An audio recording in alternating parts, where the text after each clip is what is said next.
মামলা হামলা মানে অনেক অত্যাচার, তারপরে উনি জেলে গেছিল। এটা যেন আমাদের নতুন সরকারের যেন এই কথাটাই মাথায় রাখে। নগরীর 38 নম্বর ওয়ার্ডে জনপ্রত্যাশার কেন্দ্রবিন্দুতে জনতার কাউন্সিলর খ্যাত নগর বিএনপির সদস্য আলহাজ মোহাম্মদ হানিফ সওদাগরের নাম।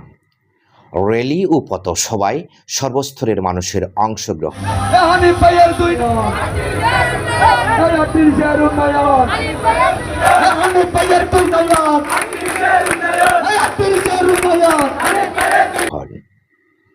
যেখানে সমস্যা সেখানেই হানিফ।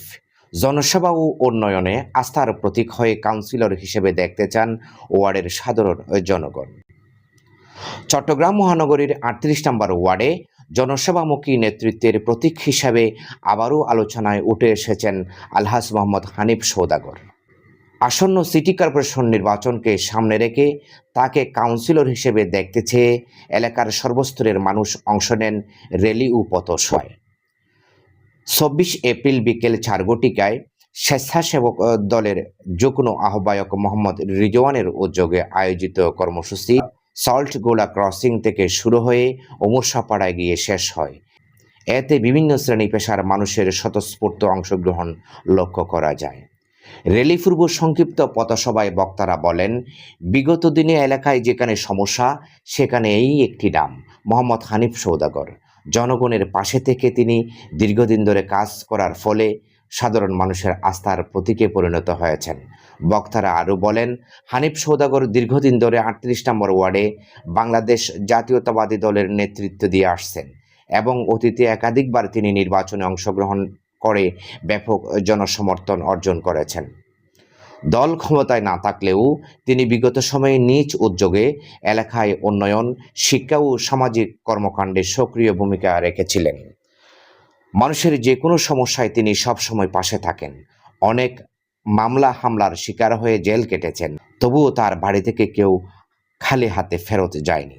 জনপ্রত্যাশা পূরণের লক্ষ্যে আয়োজিত এই কর্মসূচিতে অংশ নিয়ে এলাকাবাসী তাদের প্রত্যাশার কথা তুলে ধরেন এবং দলের ঊর্ধ্বতন নেতৃবৃন্দের প্রতি আহ্বান জানান যেন আগামী নির্বাচনে তাকে প্রার্থী হিসেবে মনোনয়ন দিয়ে জনদাবির প্রতি সম্মান জানানো হয়।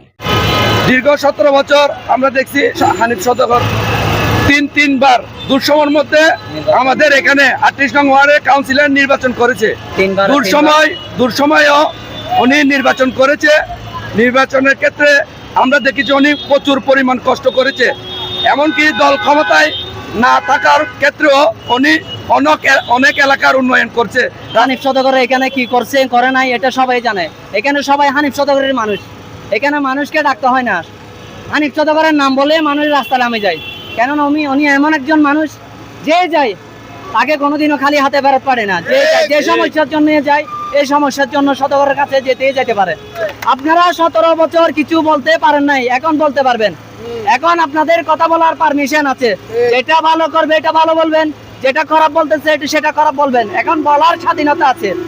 এখন আপনাদের যদি হানিফ সওদাগরের কাজকর্ম আপনাদের যদি ভালো লাগে থাকে তাহলে ওনাকে আগামীতে কমিশনার হিসাবে আপনারা কি এখানে দেখতে চান? এলাকাবাসীর মতে উন্নয়ন ও জনকল্যাণের ধারাবাহিক ভূমিকা রাখা এই নেতাই ভবিষ্যতে তাদের প্রতিনিধিত্ব করতে সক্ষম হবেন। কর্মসূচিতে মোহাম্মদ হৃদয়, মোহাম্মদ ইসমাইল, মোহাম্মদ খলিল, খোকন, আব্দুল নবী সহ যুব নেতৃবৃন্দ সক্রিয়ভাবে অংশগ্রহণ করেন। Purbadhara news desk, Chittagong.